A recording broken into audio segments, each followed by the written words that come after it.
एक राजा है, उसका एक वज़ीर है जिसको राजा मौत की सज़ा सुना देता है, मौत की।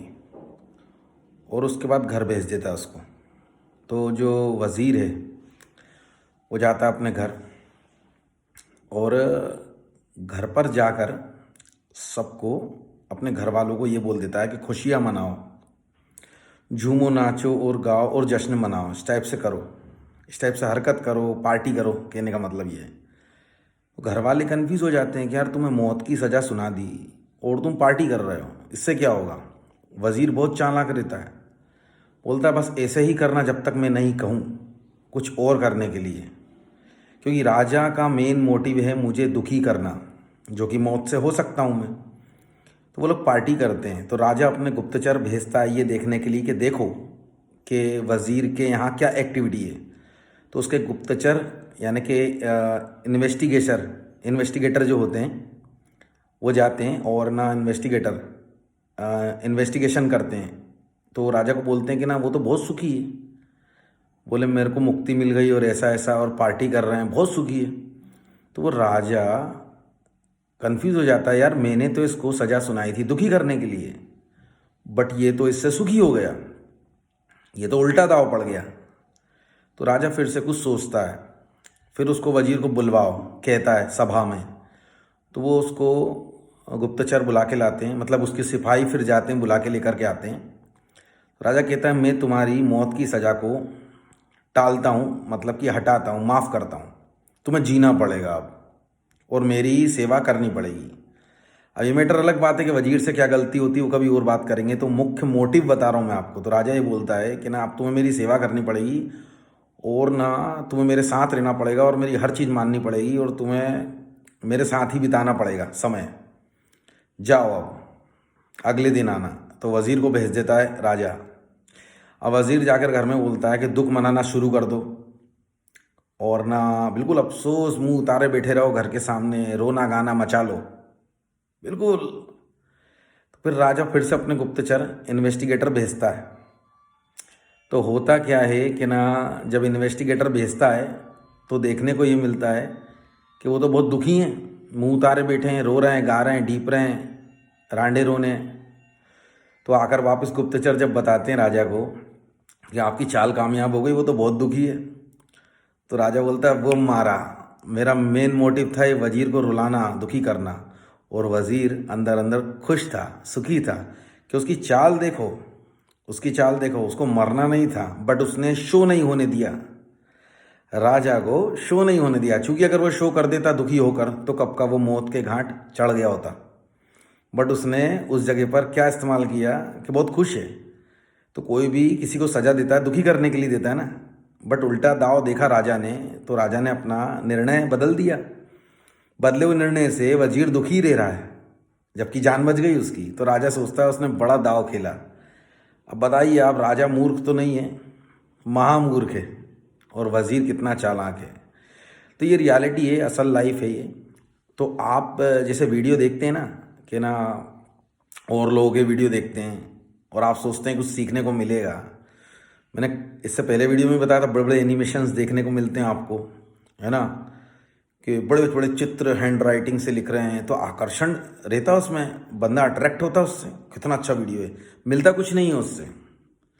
अगर रियल में आपको ऐसे एक भी वीडियो देखकर कुछ रियल में प्रैक्टिकल एक्सपीरियंस मिला हो जो आपके काम आया हो, अगर ऐसा है तो डिसलाइक करके जाना अभी इस वीडियो को। अगर काम आया हो तो एक्चुअल में किसी की न्यूरोप्लास्टिसिटी से नहीं कि उसने कह दिया हो कि काम आया, आप भी अंदर अंदर भ्रमित हो, हाँ मेरे काम आया, अब तो मेरे बड़ा नॉलेज है। ऐसा नहीं, एक्चुअल में आपने प्रैक्टिकली उसको यूज़ करा और आप उससे सक्सेस हुए हो। चाहे वो संदीप माहेश्वरी जी का वीडियो, बड़े से बड़ा मोटिवेशनल स्पीकर का वीडियो, काम नहीं आया होगा आपके, आपको लग रहा होगा कि काम आया है। प्लीज़ अंडरस्टैंड, आपको लग रहा होगा। तो ये जितने आप फैंसी आइटम, ऐसे वीडियोस को मैं बोलता हूँ फैंसी आइटम, जितने ऐसे फैंसी आइटम में आप जा करके सेट होते हो ना, आपको मिलता कुछ नहीं है, केवल एक पिक्चर की तरह देखकर रिटर्न वापस आ जाते हो। जो रियलिटी है, जो खोज है, ये जितने भी बड़े बड़े लोग हैं इनके ना, मैं बताता हूँ आपको, एक ना एक चक्र जागा है जिसकी वजह से, जिसके आकर्षण, जिसकी पावर से उनने आकर्षित किया चीज़ों को, किया भी नहीं है, हुई हैं जिस मुकाम पे वो पहुँचे हैं।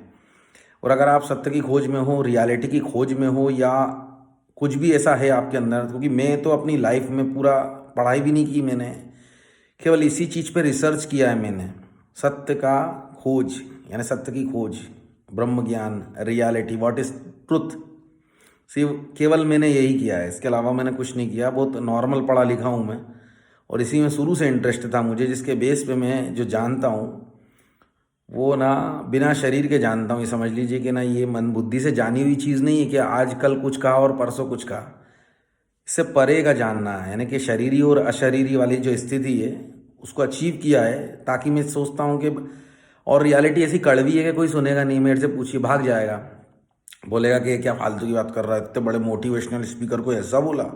तो आप गुलामी कर रहे हो फिर उसकी, आज भी किस चीज़ की गुलामी कर रहे हो, उसकी गुलामी ही कर रहे हो आप, जो उसके बारे में उल्टा सीधा नहीं सुन सकते हो। हम अपने माँ बाप के बारे में सुन सकते हैं, लेकिन हम किसी के वीडियो देखते हैं उसके बारे में नहीं सुन सकते, क्योंकि ना वो पिक्चर दिखा दी ना उसने, तो कितना गहरा असर किया ना दिमाग पे उसने।